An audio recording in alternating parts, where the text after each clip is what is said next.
Hi, today I hope to show you how you can play Mono Green Superfriends in Commander. This is a Mono Green Superfriends deck built around pure Imaginative Rascal.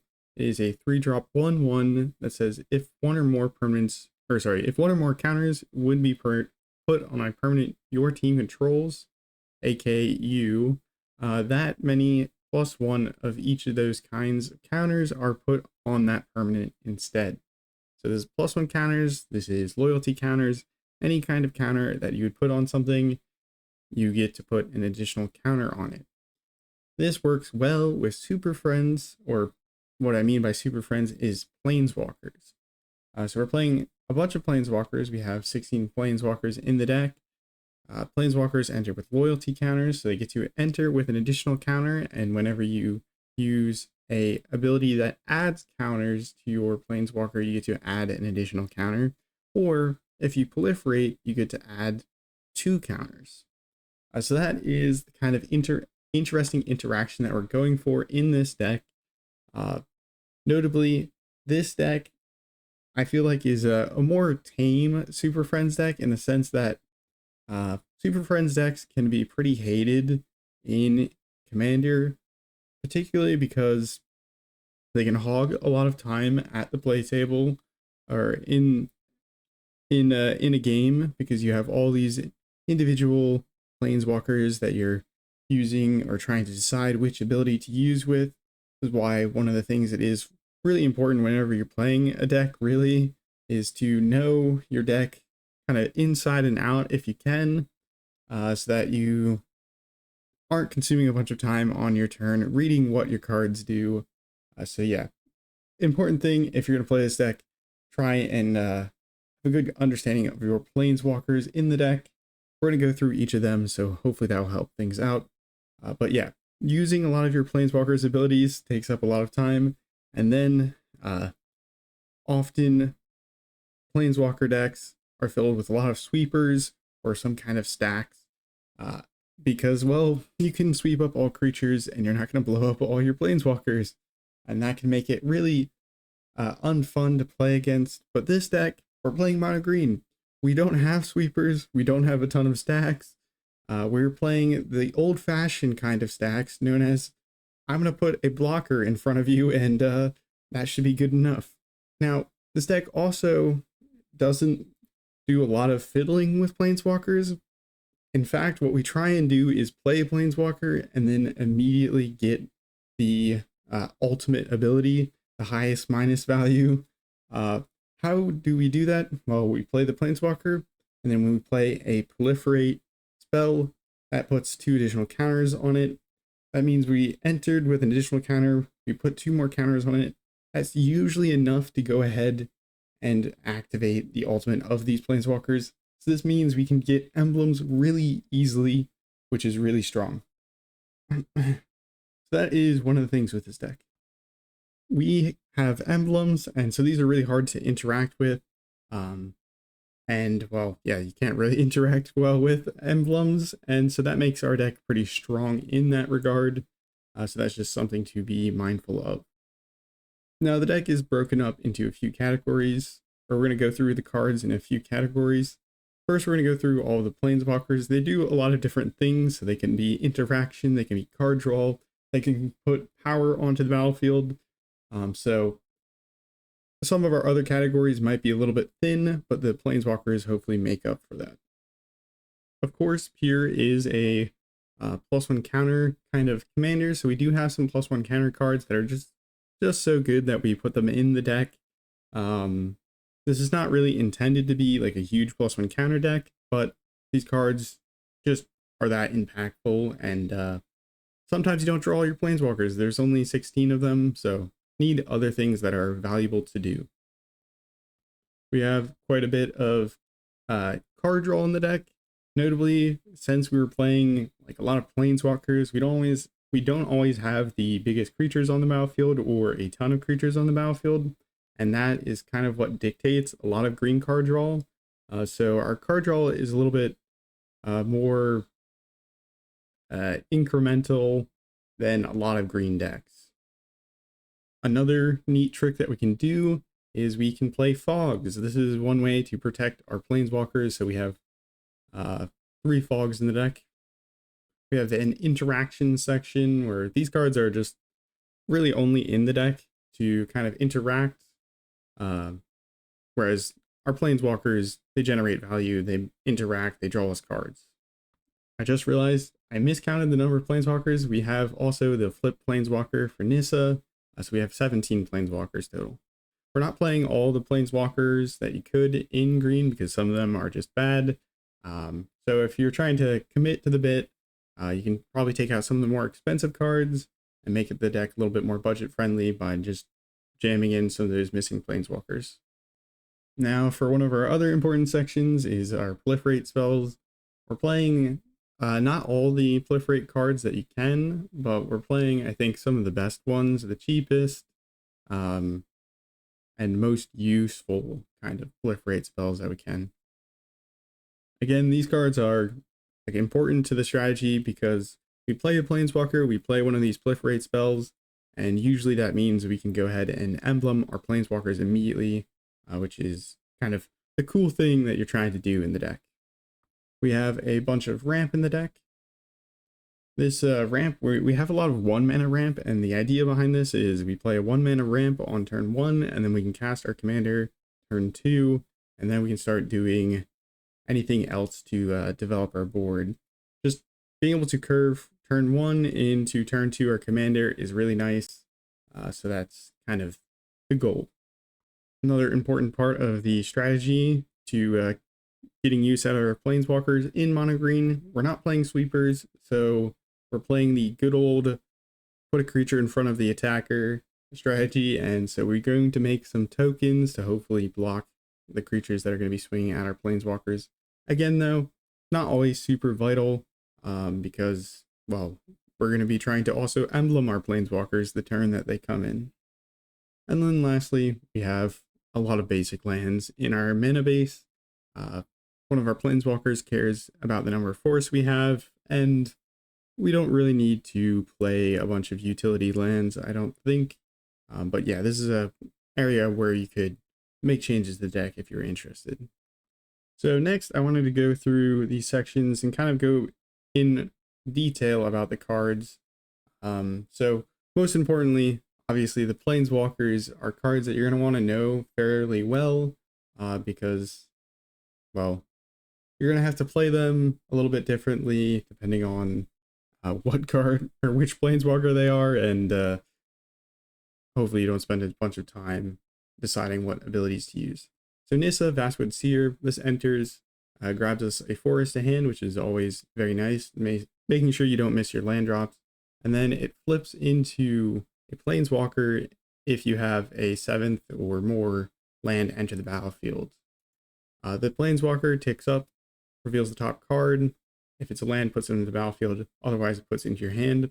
This is the ability that I use the most on this one. Is you're just ramping or drawing cards, which is always nice. And then if you can get to that -7, obviously that's going to be pretty impactful. And then the -2 just puts a token onto the battlefield. Nissa Voice of Zendikar is a very interesting one. I always find this one a little bit awkward to play because the +1 only makes an 0/1. So if the opponent has like trample or something, it's not a particularly great blocker. But Nissa Voice of Zendikar, the -2 is nice because it synergizes well with your commander. Commander cares about putting additional counters, and so putting 2 counters on all of your creatures is very nice. And then -7, we're going to be ramping lands, hopefully, and so drawing a bunch of cards and gaining a bunch of life is always nice. Brandon Realmbreaker, this is a very strong one because this is one of the ones where we can emblem it the same term it comes in. If we have Proliferate, we play it, enters with 5, we Proliferate, it goes up to 7, and then we can get the emblem that says you may play lands and cast permanent spells from your graveyard. This is really good because planeswalkers are probably going to end up in your graveyard. You can cast them back, or maybe you have a permanent that proliferates. You can get that back and you can keep on using it to make the most value out of your planeswalkers. Next up is Garruk Unleashed. This one mostly we care about is making the tokens or getting the emblem. This is another one where you can emblem it the same turn it comes down if you proliferate. And the emblem says at the beginning of your end step, you may search your library for a creature card and put it onto the battlefield and then shuffle your library. This is really strong because we can try and tutor up the creature that enters the board, tutor up a creature that puts a bunch of creatures onto the battlefield so we can start taking over the game that way. So yeah, really cool planeswalker if you can get the emblem for it. Otherwise, you're just doing value things. Garruk Wildspeaker. This again, not this is kind of polar opposite in the sense that this one mostly does value things. You're not really doing the emblem because there is no emblem. It's got an overrun, which we can use immediately because we get the additional counter. But the +1 is always nice because you can kind of weave this into whatever else you're going to cast because the +1 is untapped to target lands. So just helps you ramp and maybe make some beasts. And if you need a finisher, you can overrun. Now, the Aether Spark, this is one of my more recent additions to this deck. And it's got to be one of my favorite because it works really well with Commander because the +1 puts a counter. And then, yeah, it's a planeswalker that people can't really hit and you get a bunch of counters and then you just make a bunch of mana and cast everything in your hand. So yeah, just good in that regard. Vivian Arcbow Ranger. This is probably one of the weakest of the planeswalkers in the deck because we can't make use of the -5 because in Commander there is no sideboard. So -5 does nothing, but the -3 can be sort of removal, but the +1 just allows you to put on a bunch of counters on things, which again synergizes well with our Commander, which is nice. Freylouise, oh my goodness, Freylouise is nice because you can ramp with it, and if you play it and then take it up, the following turn you're gonna have 7 loyalty, and so you can -6 and draw a card for each green creature you control. That's usually what you're looking for with this, but it also can act as artifact or enchantment removal, which is nice. Garruk Primal Hunter, this one is very, very nice because usually this card is played for its -3 ability and it immediately goes by. With our Commander, it's going to enter with 4 loyalty, so we can -3 draw cards equal to the greatest power among creatures you control and still keep Garruk around, so the opponent still have to answer the planeswalker, and we already drew a bunch of cards. Additionally, if we don't have anything particularly big, we can play it. We can proliferate, and we can create a 6/6 green worm creature token for each land you control. That is insane. You just make a bunch of 6/6s. That's usually going to be pretty good. Now, this one is one of the ones where you pretty much can be hands off with it. You don't have to do anything funny with it. You just play it. It's going to enter with an additional loyalty, and you get the emblem by just -6ing. So the emblem says whenever a land enters the battlefield under your control, you may draw a card.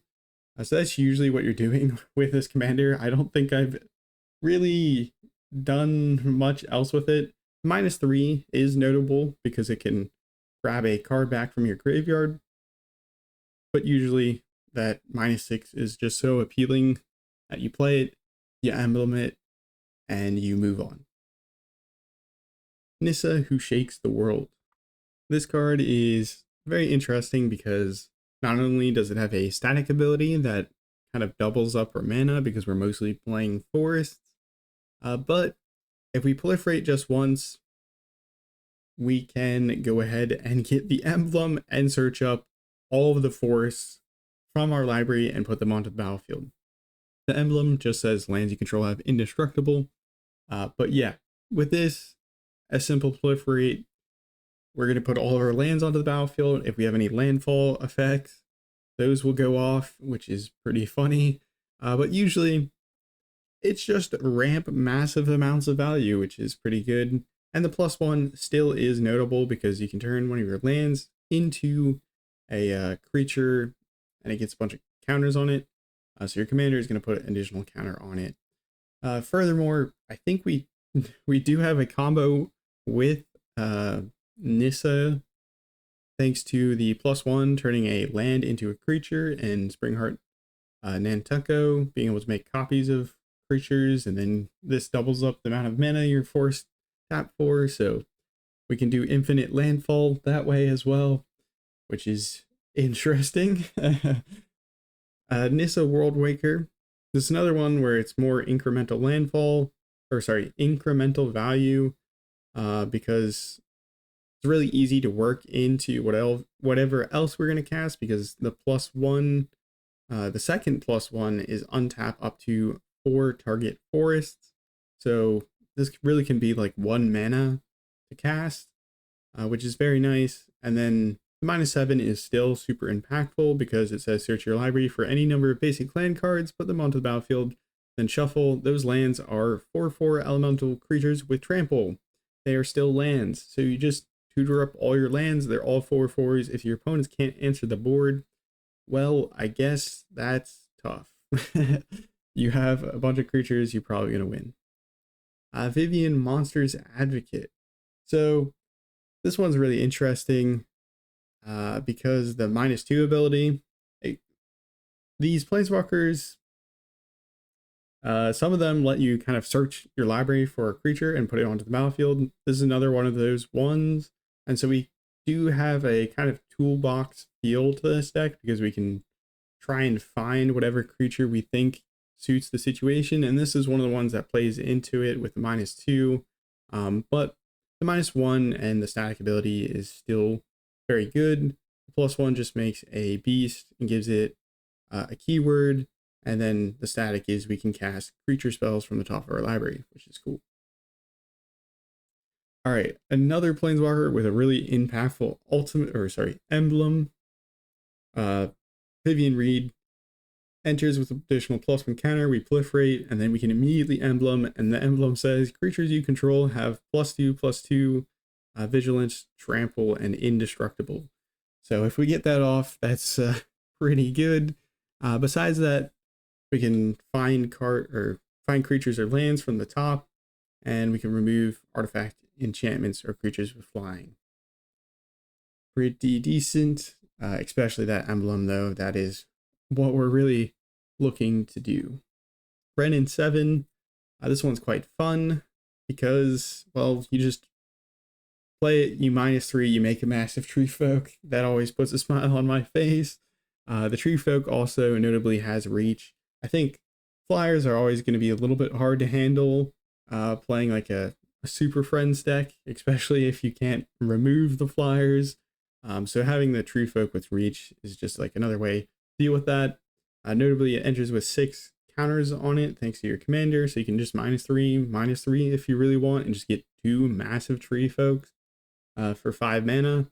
But other than that, you can find you lands and put any number of lands from your hand onto the battlefield. And you do have the option to emblem, and you can do it pretty easily again if you get that proliferate effect. I don't think I've ever really needed to emblem Ren and 7. I always am looking to make the tree folk and maybe find some lands or put a bunch of lands in my from my hand onto the battlefield, but still really cool effect being able to put all the permanent cards from your graveyard into your hand. Garruk, Cholera Beast. Now this is another one where it has a really impactful ultimate and allows you to search creatures from your library and put them onto the battlefield. Again, we play it, we proliferate, we can immediately -7.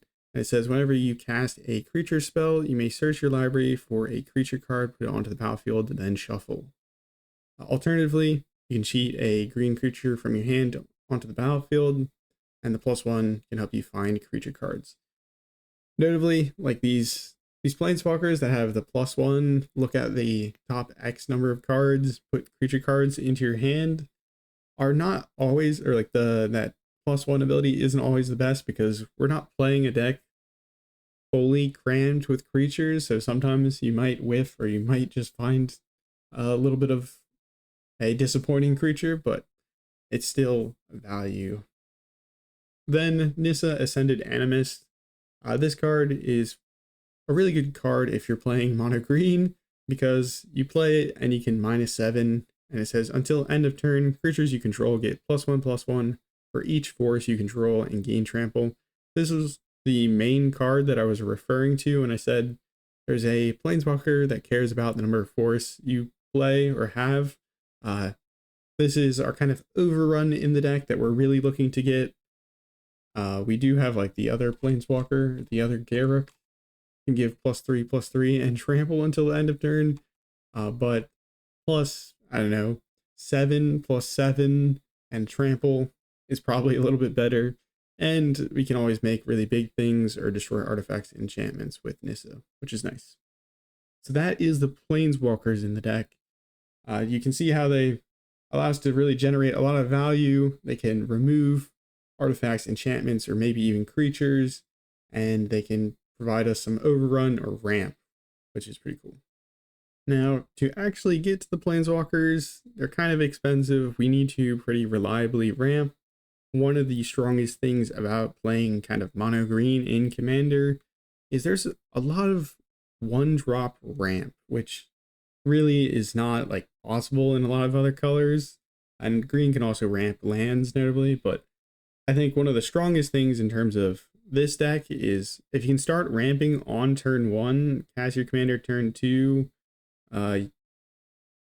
it's just very strong because most people are not going to be playing much on turn 1. So we have a lot of 1-mana ramp. Arboreal Grazer allows us to put a land from our hand onto battlefield tapped, and notably this creature has reach, so it's one of those creatures that we can use against flyers, and it's just enters, it did its job, and we can use it to chump block to protect one of our planeswalkers. Arbor Elf, this is probably the best of the 1-mana mana dorks, because if we can also get one of the enchantments that make our lands tap for more mana, this will really rapidly increase our mana. But just 1-mana dork, 1-mana mana dork, 1-mana mana dork, 1-mana mana dork. Now Sakura Tribe Scout allows us to put a land from our hand into play. So if we play this turn 1, turn 2, we can play another land drop, and then we can activate this and put another land onto the battlefield. We'll have 3 lands, and we can go ahead and cast our commander. I really like this effect I like trying to play this effect, because if we draw a bunch of cards and we have multiple lands in our hand, this can ramp us more than once over the course of a game. And if it puts 1 land from our hand onto the battlefield, it's kind of already did its job. The only kind of downside to these creatures is if you put lands from your hand onto the battlefield with it, you might miss land drops later on. So that's one of the reasons it's important to play, the correct amount of lands and have enough card draw so you hopefully can keep hitting your land drops. Scry Shroud Ranger, this is pretty much the same thing, but we can only activate it as a sorcery. Soul Ring, pretty self-explanatory. Utopia Sprawl, this is one of those enchantments that when we tap our lands, we can add an additional mana. And again, this is what I was referring to with Arbor Elf. You can get out to some really fast starts if you get Arbor Elf plus a Utopia Sprawl or a Wild Growth, which is very similar. Now, Flare of Cultivation, I think this card should see honestly more play. It says you may sacrifice a non-token green creature rather than paying the spell's mana cost, and then it is Cultivate. So we grab 2 basics, put 1 onto the battlefield, 1 into our hand. So turn 1, the ideal start might be Arboreal Grazer, put a land from our hand onto the battlefield. We have 2 lands. We sacrifice the Grazer to Flare of Cultivation, and we can put another land onto the battlefield. So we have 3 lands and another land in hand. So turn 2, we can start with 3 lands and play our land drop, which is pretty crazy. Tireless Provisioner, I think this is kind of the best of the landfall make a mana cards because we make treasures. And so we can kind of store those up. And we want some of this effect in our deck because there are planeswalkers that emblem and put all of our forests onto the battlefield, or we can put all of our forests onto the battlefield. And so if we have this, we don't have to worry about those forests being tapped or being creatures. We get treasures for each forest we put on the battlefield, and we can use that mana to do whatever else we might have in our hand.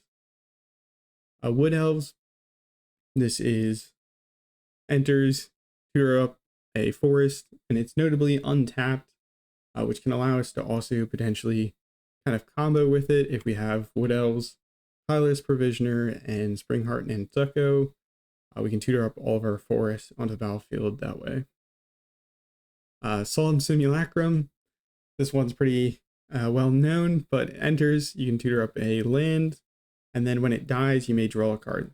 This card fits really well into the deck because we want a ramp, and then we want creatures that can chump block to stop our planeswalkers from being hit. So Solemn really just fills out both of those, because when it dies, or it ramps, and then we can block with it and draw a card. Now, one of the cards that I was kind of alluding to is one of our token cards. Springheart and Nantucko. This card is really strong. It's 2 mana, 1/1, that says whenever a land enters the battlefield under your control, you may pay a colorless and a green, and if it is attached to a creature you control, you can create a token copy of it.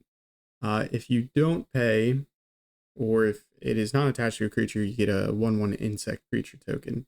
And notably, it has Bestow, and it has Bestow for the same amount of mana. So we can, what Bestow is, you can just cast it as an aura enchantment. So it can attach to a creature that you have, and then you can make use of that landfall ability that allows you to pay 2 to make a copy of that creature. This card is great for making copies, but it also is great as just playing it out turn 2 and trying to make some insects so you can block anything that might be attacking your planeswalkers. This is kind of the piece that I was talking about that combos well with these Wood Elves, because you enchant a Wood Elves with this, you play a land, then you can pay to make a token copy of Wood Elves. That token copy tutors up a forest. That forest is untapped. That forest also triggers your Springheart and Nantucko. And if you have a way to get an additional mana from that forest entering the battlefield, you then have enough mana to go ahead and pay to Springheart and Nantucko again and create another token copy, and then rinse and repeat until you have all of your forests onto the battlefield. This also works with the land creatures that the Nissa Who Shakes the World makes. So you can get infinite landfall that way. So with that combo, the lands do not actually retain being creatures. They end up just being token lands, which is important to note. But yeah, tokens on landfall, pretty nice. Scoot Swarm makes tokens on landfall. If we have 6 or more lands though, then it starts copying itself, which can get really out of hand and can win you games that way, which is important to consider. Now, one of the more recent additions to this deck is Warden of the Grove.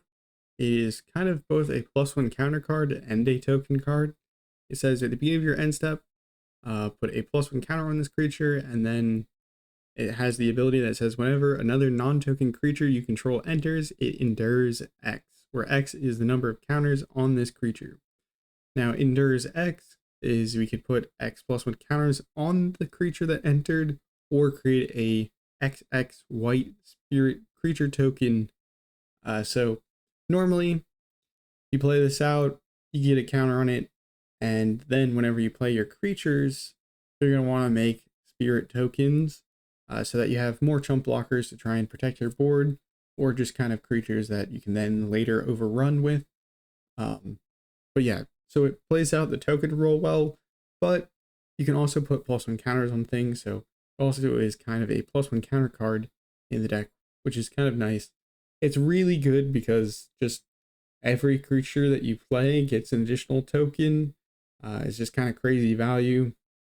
So yeah, Warden of the Grove, not to be underestimated. Then, of course, we have some of the more classic ones. our token creatures or token producers in Tender Shoot Dryad. It says at the beginning of each upkeep, create a 1/1 green sapling creature token.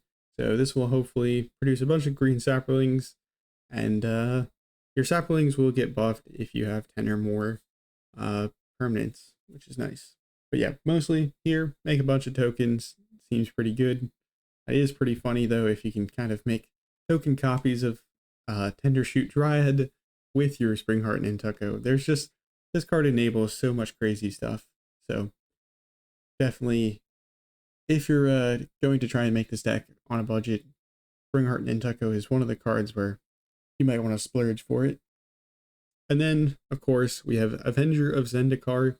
This is less of like an incremental token maker for blockers and more of a, I play this if it sticks around and everything else sticks around, I'm going to take over the game, because when it enters, you create an 0/1 green plant creature token for each land you control. And then whenever a land enters the battlefield under your control, you put a +1 counter on each plant creature you control. So enters, makes a bunch of tokens, not much to say.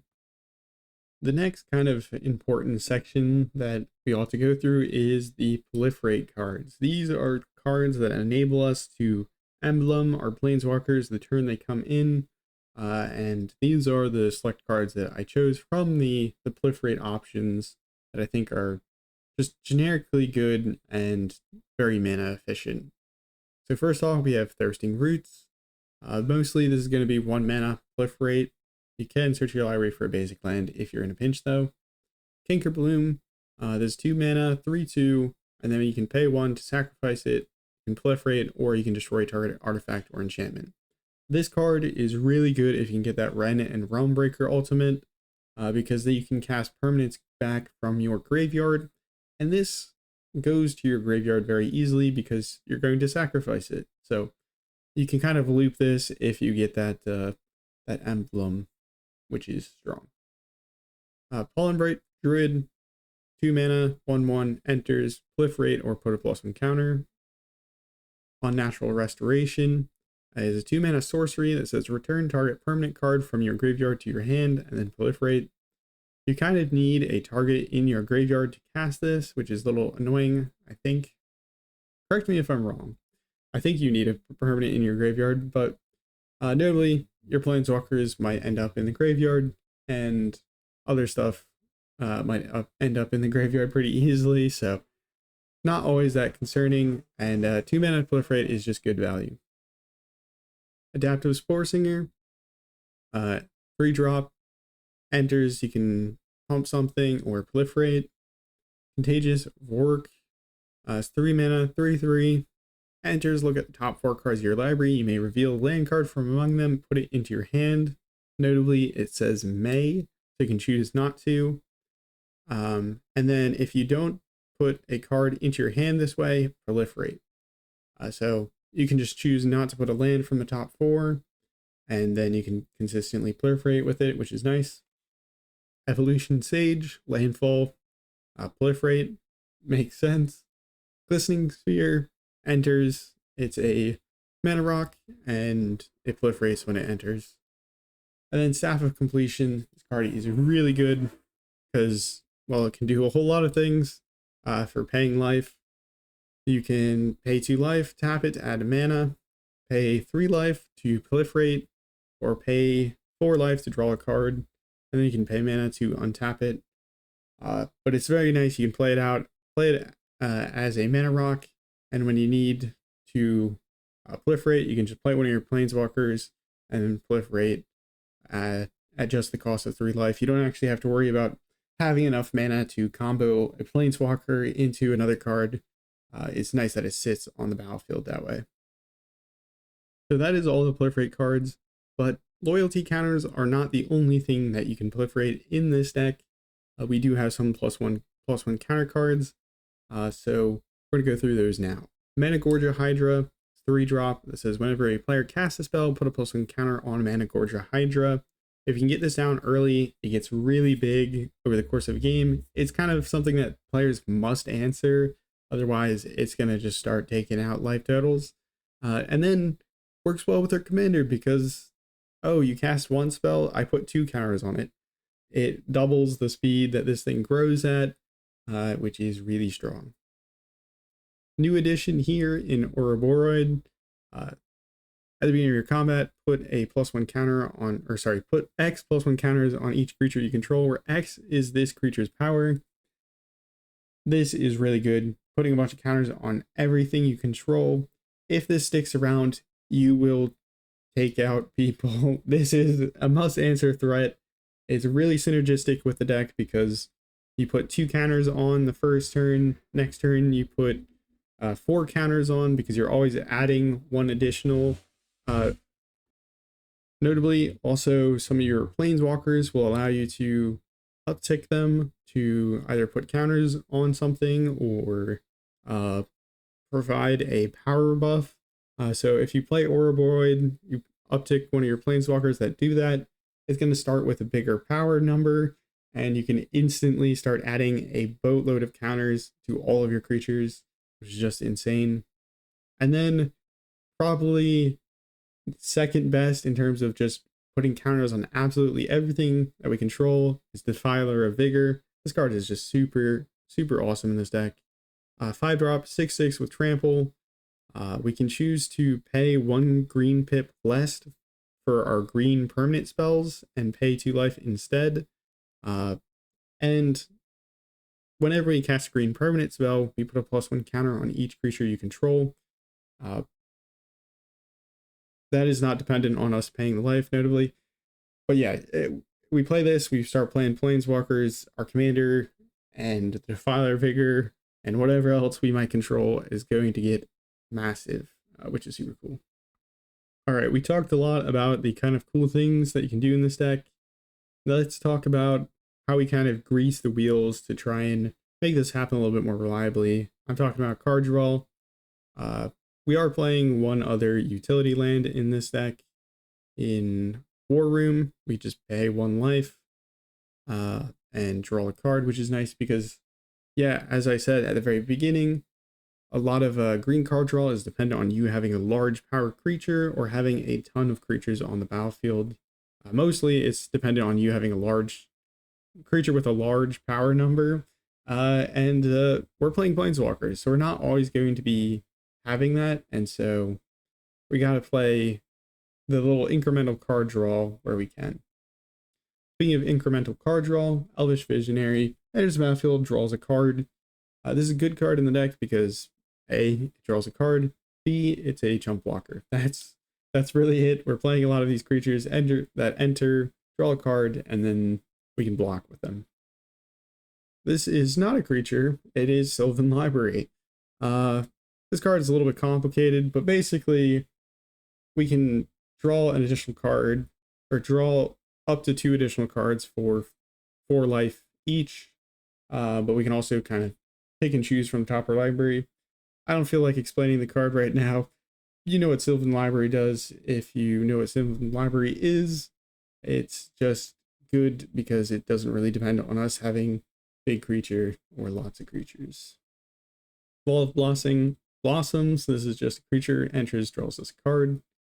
Generous Patron, this is a creature that essentially enters and draws us a card, but the way it works is it has support too, which allows us to put a +1 counter on each of up to 2 other target creatures.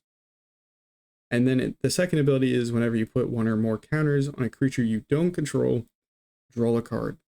So with the support 2, we can actually choose creatures our opponents control, and if we do that for both of those counters, we'll get to draw 2 cards. This also kind of works with one of our planeswalkers. It's the planeswalker that I said was kind of the weakest, but it does kind of synergize in the sense that Vivian Arcbow Ranger doesn't specify creatures we control, so we can put a counter on an opponent's creature and a counter on an opponent's creature and draw 2 cards if we have both Vivian and the Generous Patron. Also, we can just put the +1 counters on our creatures if we really want to. Genesis Wave, we're playing a deck that ramps, and we're playing green, and we're playing a deck that's really permanent heavy, so Genesis Wave works really well. Just pay a bunch of mana into X, reveal the top X cards, put any number of permanent cards with mana value X or less onto the battlefield. If we can get a bunch of planeswalkers this way, it's really hard for the opponents to kind of answer all of them right. So pretty good way to take over the game. Now Palantir is pretty fun in this deck because this card kind of tries to give your opponent a game to play where either they let you draw a card or they mill cards equal to the number of influence counters on it. And our commander allows us to put additional counters on things. So this enters end step, you put 2 counters on it, you scry 2, you ask the opponent, do you want me to mill 2 cards or do you want me to draw? And if they choose mill, they're going to take damage equal to the mana value milled. That's the first turn. The second turn is, do you want me to mill 4 cards? I think people generally are going to stop saying yes after you get to 4 or 6 cards that you're going to be milling, and they're going to be taking damage equal to the mana value. So this is just kind of a interesting card in the sense that it works with a +1 counter theme, and it's card draw that also doesn't really kind of depend on us having a bunch of creatures or big creatures. So again, you're going to notice a kind of theme to the card draw here. All right, Reki, the History of Kamigawa, is a really fun card in this deck because it says whenever you play a legendary spell, draw a card. All your planeswalkers are going to be legendary. So you're going to draw a card whenever you cast a planeswalker. Seems pretty good. You can additionally, like if you have this in your opening hand, you can play this turn 2, play your commander, turn 3, draw a card, and start getting value that way, which is cool. And then just kind of had to put it in there. Beast Whisperer. We do have a fair amount of creatures in our deck, so this will draw us cards over the course of the game whenever we cast a creature spell. All right, what happens if your opponents have broken through your last line of defense? They've figured out the keyword trample, and they're going to deal damage to your planeswalkers past your trump blockers. We do have a few answers to that. We do have kind of a few answers to things trying to hit us in general, and those are fogs. We're playing 3 of them in the deck, one of them being Spore Frog. We can just get this out turn 1, which is really nice, and it can sit around. But it's also a creature, permanent, and so if we have that Wrenn and Realmbreaker ult, maybe we're playing this back each turn, which sounds pretty disgusting. You can also maybe make copies of this with Springheart and Imtucko. But yeah, Spore Frog, you can sack it and prevent all combat damage that would be dealt this turn. This should hopefully defend your planeswalkers from taking any damage. As long as your opponents don't have any can't prevent damage things, which would be concerning. But besides that, we have Obscuring Haze. This is the free fog if you control your commander. And then lastly, we also have Spike Weaver, which is kind of put this in here because we can get a bunch of fogs out of this creature, which I think is pretty cool. And it synergizes with +1 counters. It enters with 3 counters, and the last ability is pay 1, remove a +1 counter from it, prevent all combat damage that would be dealt this turn. So it's going to enter with 4 counters for 4 mana, and then if we have ways to put more counters on it, that can be impactful, but we can just pay 1 whenever we want to fog, which is pretty cool. Yes, this is going to be like a trick that is on board, which generally makes them weaker, but I think it's still kind of a cool synergy that works well in the deck. All right, the land section, really brief. Forests, and we are playing an Interplanar Beacon, which can just gain its life whenever we cast a Planeswalker.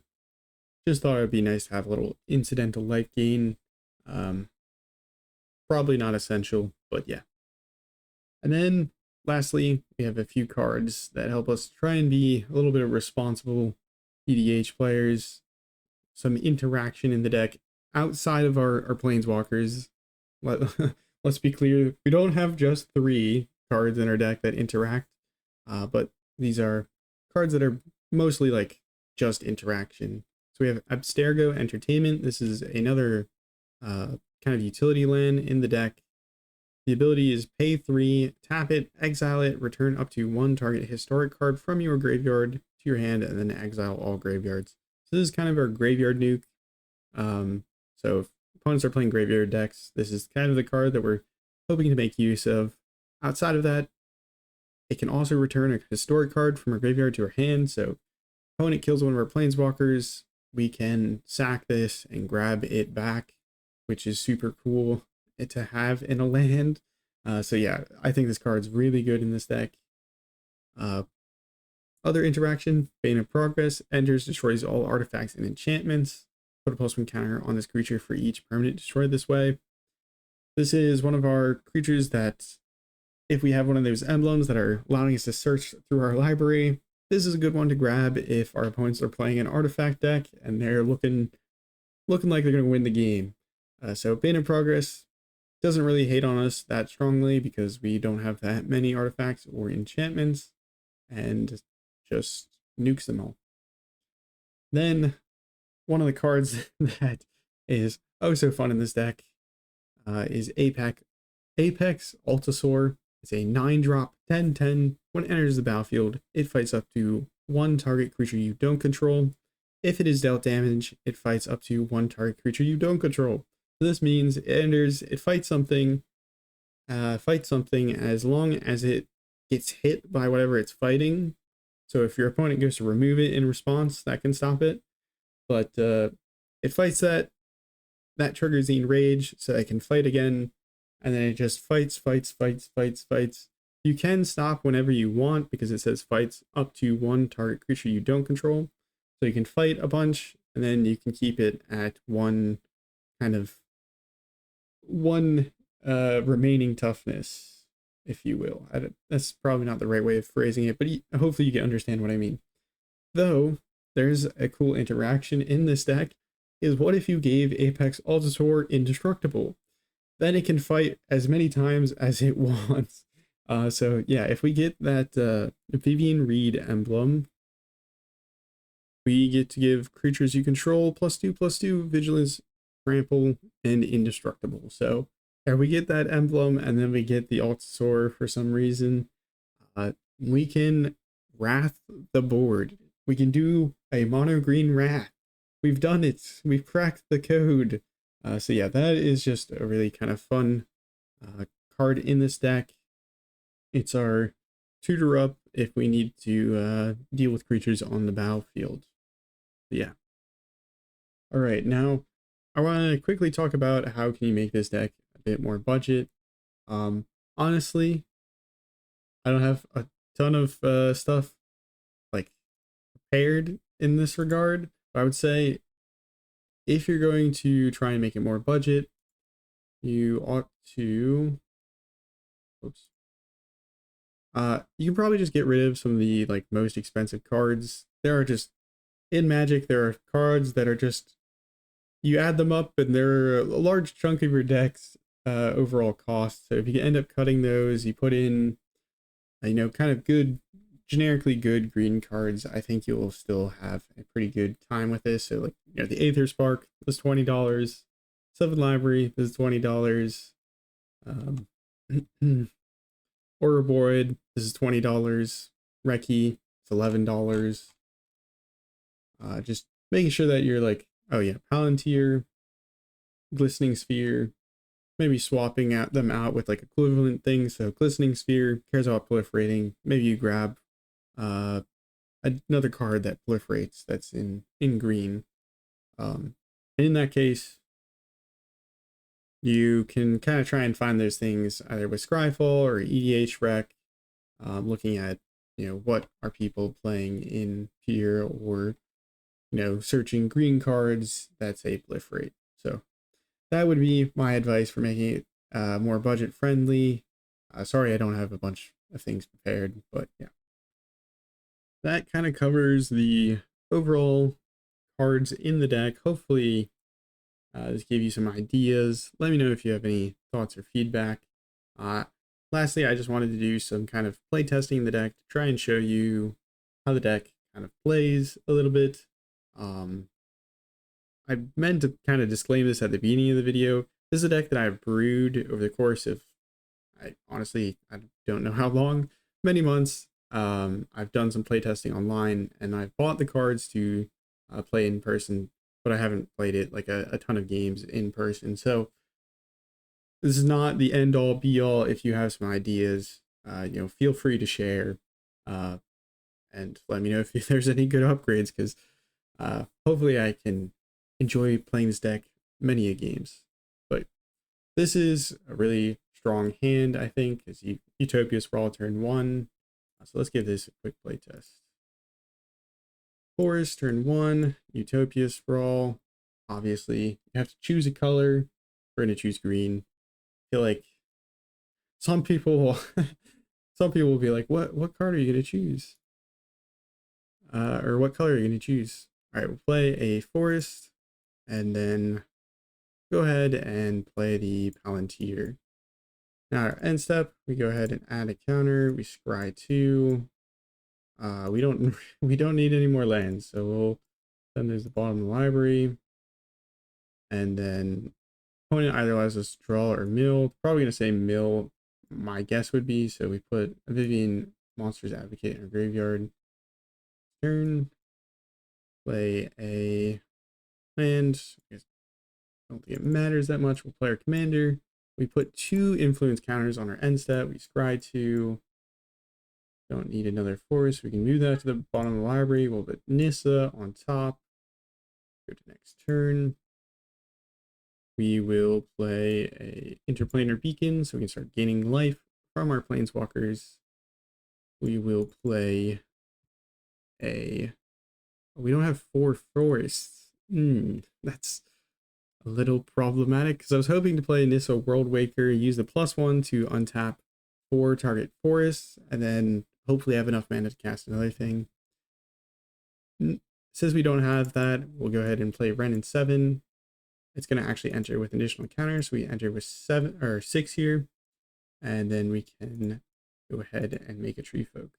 All right, end step, add 2 counters, scry 2. These are fine. I mean, we'll put them both to the bottom of the library, actually, because we might be able to draw something that proliferates, and then maybe we can do some embleming, which would be cool. Opponent's definitely going to say draw a card rather than mill 5, I think. Go to our next turn. It's already turn 5. We have a planeswalker. We have a tree folk. We're doing things with Palantir. All good stuff. We now have enough forests to actually like untap 4 forests, which is cool. But I still don't think we're going to... Oh yeah, we gained a life from the interplanar beacon. We can play Garruk and then take it up and just hope to defend it and make another tree folk with Wrenn and 7.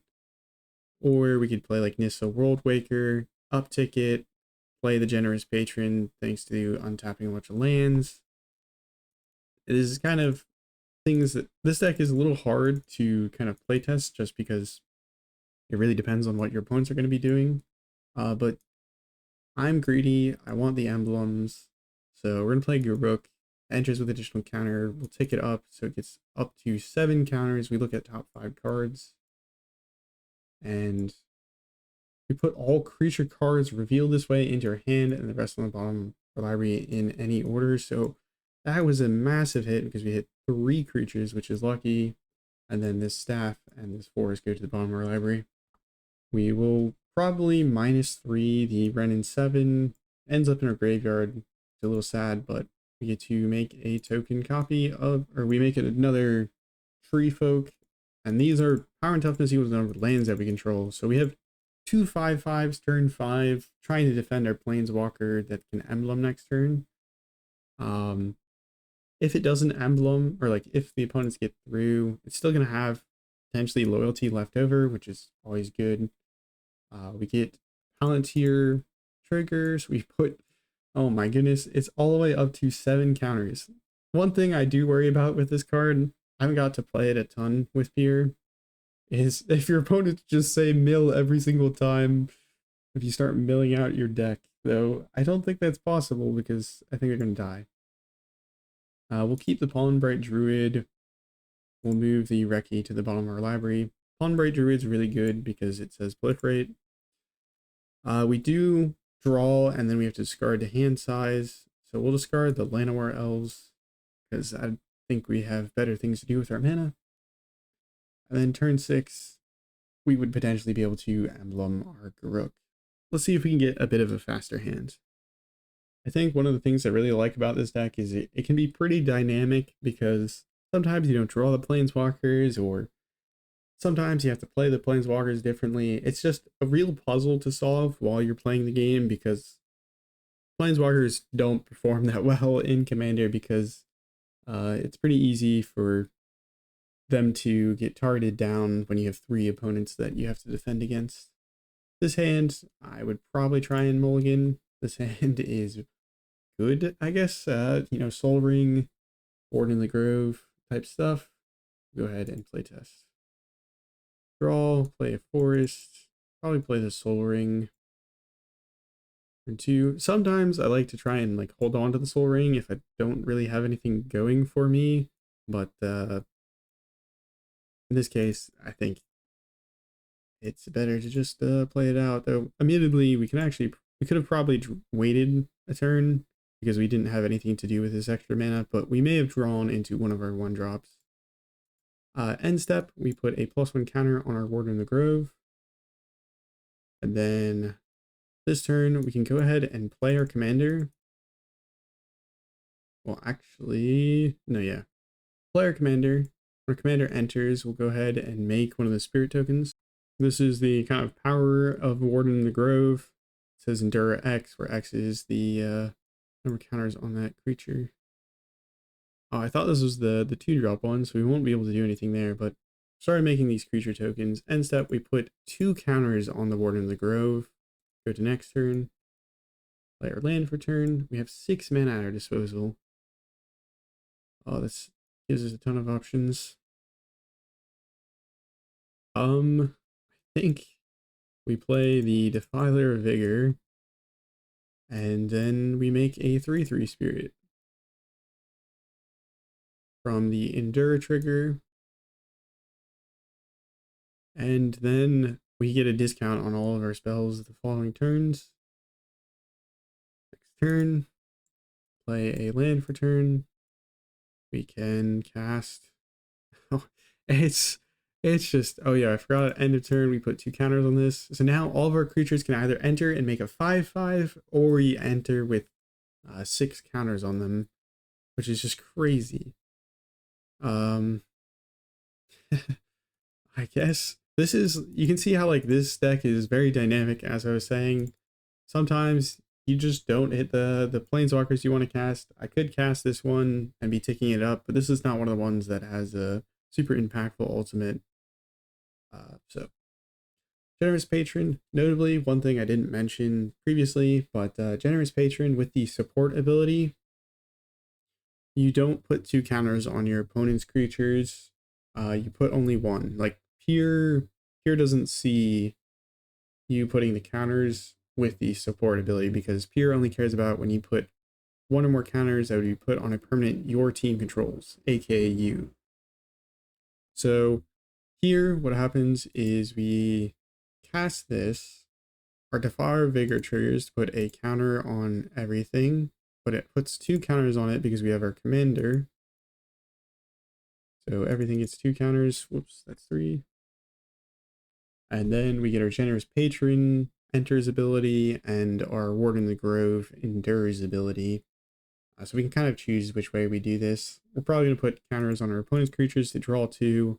And then we get the endure ability, which we'll just go ahead and make a 5/5 spirit, thanks to, or actually a 7/7 spirit, my bad, because Ward of the Grove got 2 counters when we casted the permanent spell, thanks to Defiler. Yeah, it's crazy. And then we can play Llanowar Elves, make another big spirit, put a bunch of counters on things. We can play Adaptive Spore Singer, and again make another spirit, put a bunch of counters on things, and then we can choose to proliferate. So now we have an absolutely massive board on turn 5 of massive creatures. It's insane. So yeah, that is the pure Mono Green Superfriends deck. Let me know what you think. Let me know if you have any suggestions for the deck or in general. Let me know if you have any commanders you'd like to see me brew. And hopefully you enjoyed this video. This was a little bit more rambly, but I felt like I needed to make a video, and this is what the video is going to end up being, because, well, couldn't bring myself to do a bunch of editing. Yeah, that's pretty much it. Just felt like rambling and trying my best to get it across that way. So hopefully turned out all right. Anyways, thank you so much for watching. Have a nice morning, evening, night, afternoon, wherever and whenever you're watching. Take care of yourself. Ciao.